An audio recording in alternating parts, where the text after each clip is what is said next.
For those that don't know me, I'm Linda Cheung. I'm the ID pharmacist here at the VA, and today I wanted to go over antibiotic dosing in patients who are on end-stage renal disease, because we're seeing more and more patients on end-stage renal disease, and there's various renal replacement therapies that are available on the market. So I sort of wanted to review how you use antibiotics in these particular situations. So this was out of the NIH guideline, or not guidelines, but the website looking at patients with end-stage renal disease, and this is a point prevalence study. So some point in 2008 they looked at how many patients had end-stage renal disease, and it's gone up about, I'd say, 5-10% every year who end up being on some sort of dialysis in the US. In patients who are on hemodialysis in some sort of center, they're either getting it at home or through peritoneal dialysis. So it increases about 5-10% every year. And when we talk about renal replacement therapy, there's actually three main kinds. Intermittent hemodialysis, that those of you who are in the acute setting probably see quite a bit of, where patients come in several times a week and are connected to the dialysis machine several hours at a time. Continuous renal replacement therapy, and a lot of our ICU patients, you'll see that they're on some sort of continuous renal replacement therapy, and I'm going to go into more details of the different kinds. And then lastly, peritoneal dialysis. And now with the improved technologies and machines that are available, the cyclers are used more commonly, so you'll probably see more of the continuous cycler peritoneal dialysis, the CCPD, than the continuous ambulatory peritoneal dialysis, which we saw more of back maybe 10 years ago. And I put that picture there because I wanted to remind myself to say one thing, and that is when we see patients with peritoneal dialysis or on peritoneal dialysis who come in with a possible peritonitis, I wanted to point out one thing is a lot of times they may not have an infection in the peritoneum, and it may just be an exit site catheter infection, and the DOKI guidelines suggest that if it's strictly a exit site catheter infection, that they can actually receive oral antibiotics, and they clearly state that in that case you do not need to change the catheter in all cases, and that oral antibiotics work just as well as IV antibiotics. So unless they have a full-blown peritonitis, they may not even be admitted and treated with IV antibiotics. So management of acute infection in the presence of end-stage renal disease, a lot of times it really delays the empiric antibiotic therapy because perhaps they don't have a catheter you can use to administer the IV antibiotics, and we know the delay in empiric antibiotics actually provides a poor outcome for these patients. In patients who may have an IJ or permacatheter that they're using for dialysis, some of the centers will not allow you to use the same catheter for the administration of their IV antibiotics. So they either have to get another line, and the renal docs do not like to use PICC lines because once you get a PICC line, that vein is essentially gone. Fem lines we know we don't like to use because the location and the risk of infection. So these patients have very poor access to IVs to begin with because of their poor access. Inappropriate therapy leads to poor outcome, we know that. Optimizing antimicrobial therapy in the dynamic critically ill patient can be challenging. And then looking at the pharmacokinetics of drugs with the changes in critically ill patients, changes in clearance with these patients, instead of being dialyzed their standard Monday, Wednesday, Friday, they're probably changing them to a Tuesday, Thursday, Friday, or Saturday regimen with intermittent CRRT. So there's a lot of different things that are changing. Their volume distribution is changing. With the stress of a critically ill patient, we have renal and metabolic function changes, and then altered fluid status also complicates the situation. So when we look at antibiotics in end-stage renal disease, three main things affect the removal of drug in these patients. The drug itself, so you probably should have a pretty good idea of which drugs get cleared and which ones do not. The patient, obviously, and then dialysis factors, what kind of dialysis they're getting, what type of dialyzer they're using to dialyze the patients in. Traditionally, drugs that have large molecular weights are not filtered out as readily. So things like tobramycin, for example, which has a low molecular weight, less than 500 daltons, usually do get filtered out in your dialysis. An example of something with perhaps middle of the road molecular weight is something like vancomycin, and then I'm going to go over a couple of drugs that have pretty high molecular weights that do not get filtered out. Drugs that have high protein binding, so drugs that are bound, think of it as drugs that are in the extracellular are going to flow and therefore get filtered out. Things that bind to tissues very readily, and like tigecycline, for example, things that are going to be very highly protein bound aren't going to be filtered out as readily. Drugs that have low volume distributions are going to get dialyzed, and things that have high volume distributions usually do not get dialyzed as readily. So this is molecular weight of common antibiotics. Teicoplanin is up there, quinapristine, daltepristine is up there, and then vancomycin, ceftazidime, and rifampin are sort of the middle of the road. So those drugs do not get filtered out as readily as some of the other ones towards the bottom of the list. Your beta-lactams do get filtered out. Other things on that list include things like clindamycin, levofloxacin. So fluoroquinolones will get filtered out because of the molecule. It's a smaller molecule, and it'll go through the filter, of course. Looking at the patient factor, a lot of our patients may have end-stage renal disease, but they may have creatinines that are sitting around 4 or 5, and they may have some residual renal function of their own. So you might want to take that into consideration. And then some drugs are actually cleared non-renally. So you might want to look at their hepatic function to decide if that drug is going to be cleared. Here are some volume distribution of some antibiotics. Keep in mind, drugs that have low volume distributions do not get drugs that have low volume distribution get dialyzed, and drugs that have large volume distributions are less readily dialyzed. So things like amikacin, that's pretty low, 0.2 liters per kilo is its volume, versus something like vancomycin, or trimethoprim has a pretty large volume distribution. Now looking at the dialysis factor, a lot of the centers now are using what we call high flux filters or high flux dialyzers.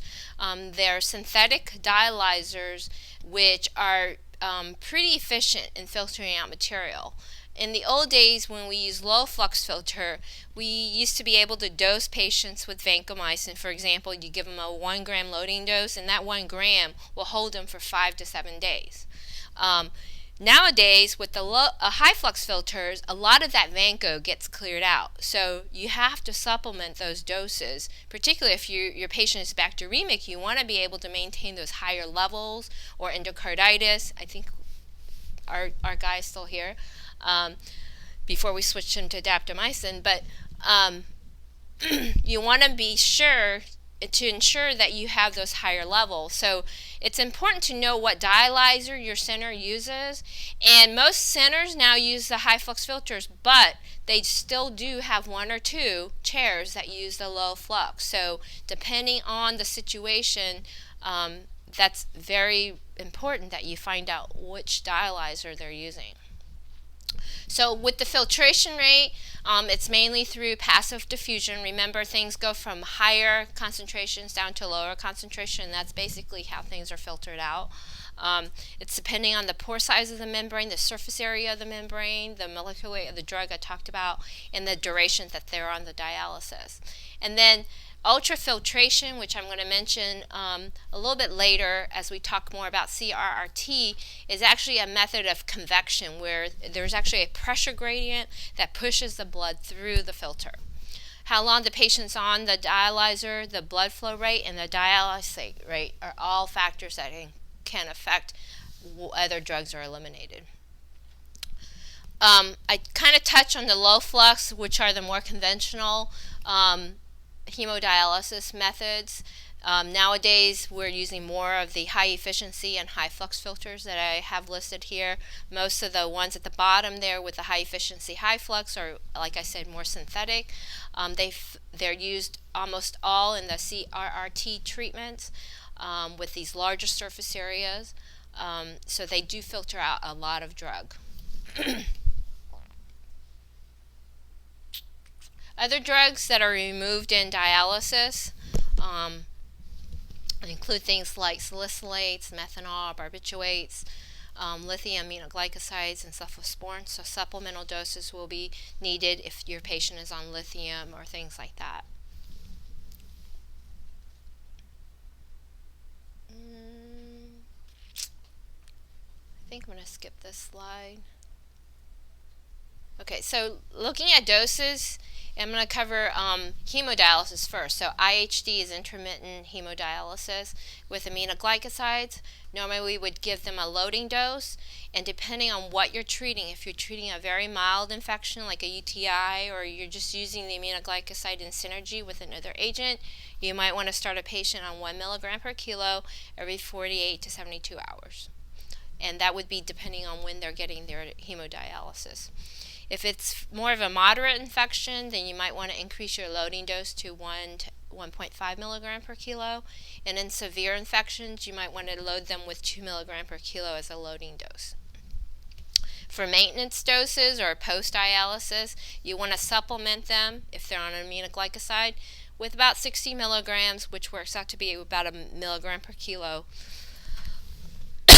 post-dialysis as a supplemental dose. And that's for Gent and tobramycin, of course. For vancomycin, vancomycin is about 50% protein bound. It's got a pretty high volume distribution. If a patient's on a low flux membrane dialyzer, it only removes about 5 to 5.6% of the vancomycin. So again, if they're on a conventional dialyzer, you can do the 1 gram loading dose and then dose them every 5 to 7 days. However, if they're on a high flux membrane, make sure if you give them a loading dose, you have to supplement those doses because it does remove about 50% of that dose. The rebound time is the time for the vancomycin to distribute back into the bloodstream from tissues post-dialysis, and normally it takes about 2 to 6 hours. So that's why we never get a peak in these patients, because a peak is basically immediately after the dose, and your rebound time is 2 to 6 hours. So a peak isn't really going to tell you anything because the vancomycin hasn't even redistributed back into the system. In the dialysis patient, never get a peak.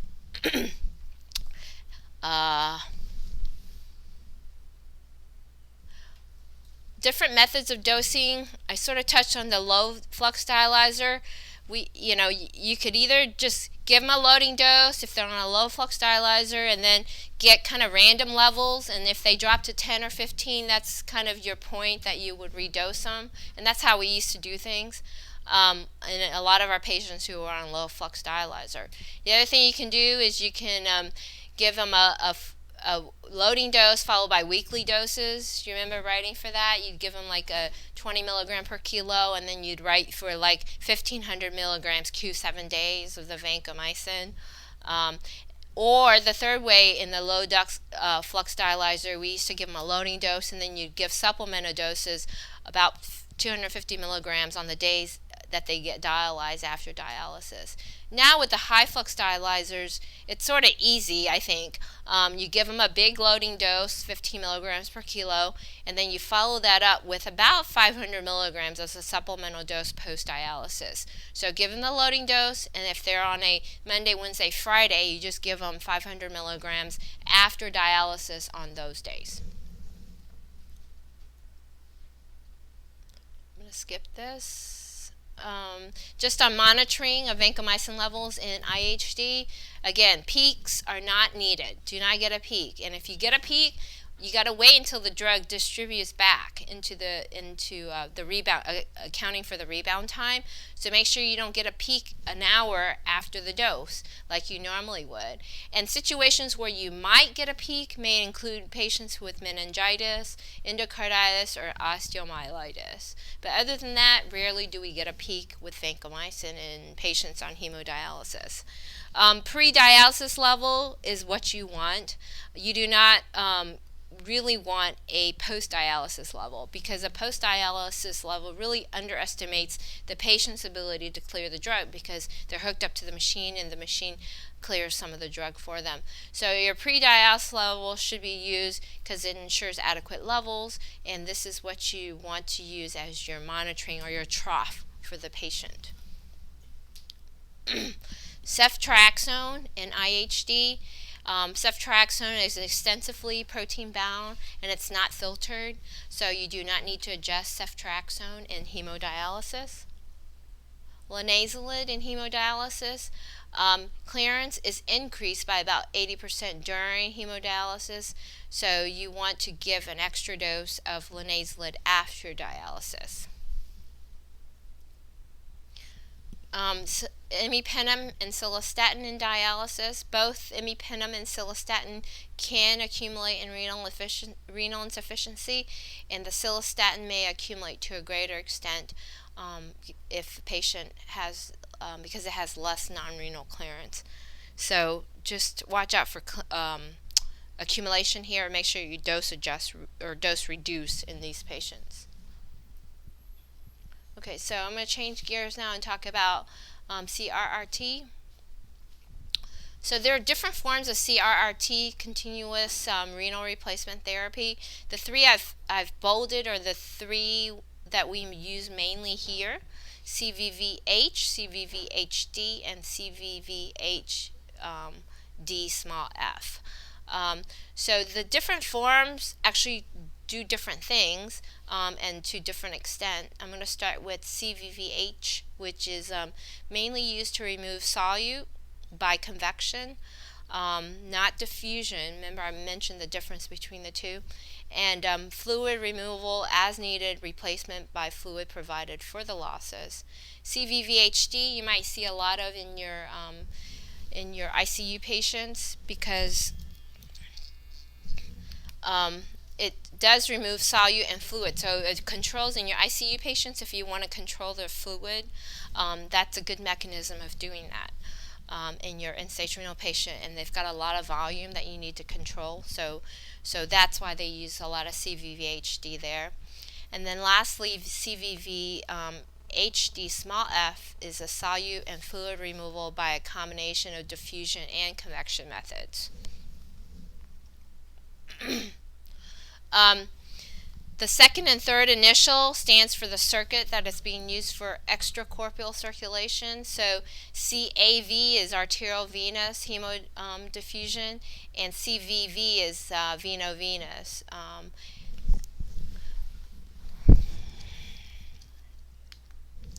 Hemodiffusion. Patients who are on CRRT, we usually calculate their GFR about 10 to 15. Probably up to 30 in some cases, but they still have some GFR, so you need to adjust your medications based on a GFR about 30. 15 to 30 is usually what I've seen. So we have those little charts in the hospital. I don't know if you guys have them, but I'll have some extra I can give out at the end of the presentation. So if you have a patient on CRRT, that's what you should adjust your medication dosing based on. Aminoglycoside dosing in CRRT, again, you give a loading dose similar to IHD based on the severity of the illness. But instead of dosing them Q48 to 72 hours as IHD, you need to give this more frequently. So you give them a loading dose followed by the maintenance dose, which is dosed daily or Q36 hours. Vancomycin in CRRT, again, you need to give a loading dose followed by a maintenance dose, and it's usually dosed Q12 or 24 hours in patients who are on vancomycin and CRRT.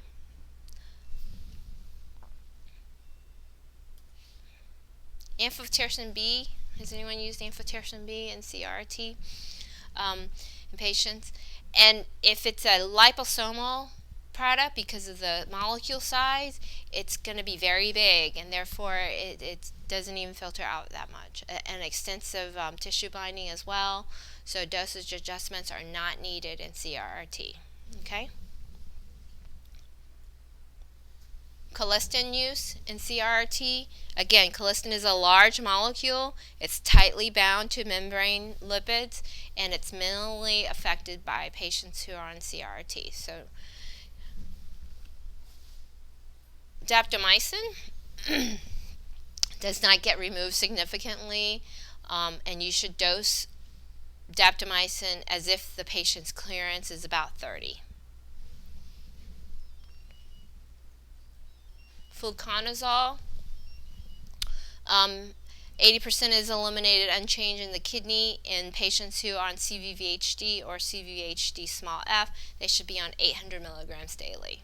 So higher dose, and if they're on CVVHD, it should be 400 daily. And I chose these drugs because these are the drugs that have data. If I didn't list it here and it's not in the presentation, it's because when I ran the search, there just wasn't a whole lot of data for recommendations as to what to do, because the company probably doesn't know what to do or hasn't been studied. Okay, going into peritoneal dialysis real quick. I'm not going to go over that. This is just going over the different modalities of peritoneal dialysis. So I'm going to take you down to the second one, which is the cyclic peritoneal dialysis, because that's the most common one now. So basically during the day, these patients have a 2-liter dialysate that they're exchanging, and then at night they hook themselves up to the machine, and it does about 3 or 4 changes at night. So it's more convenient for these patients, so they're not doing exchanges throughout the day anymore.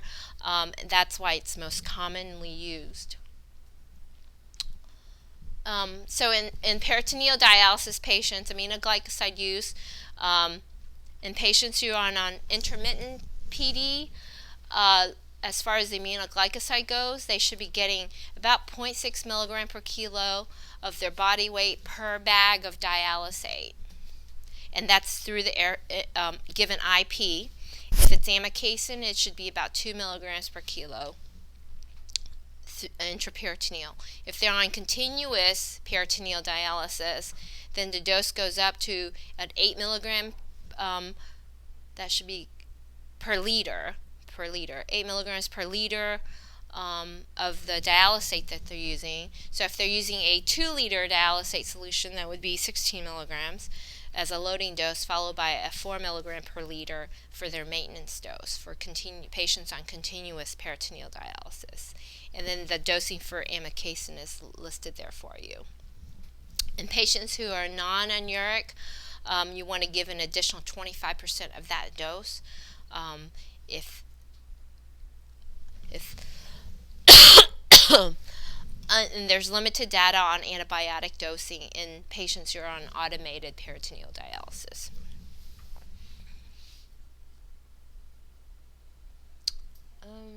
For monitoring aminoglycosides in patients on peritoneal dialysis, there are no firm recommendations. You do want to get a trough and maintain that trough about 1 to 2. Is about all the guidelines say. They don't have firm recommendations as to peaks, and for different types of infections, what those levels should be. So basically, all you have to do is monitor the trough in these patients.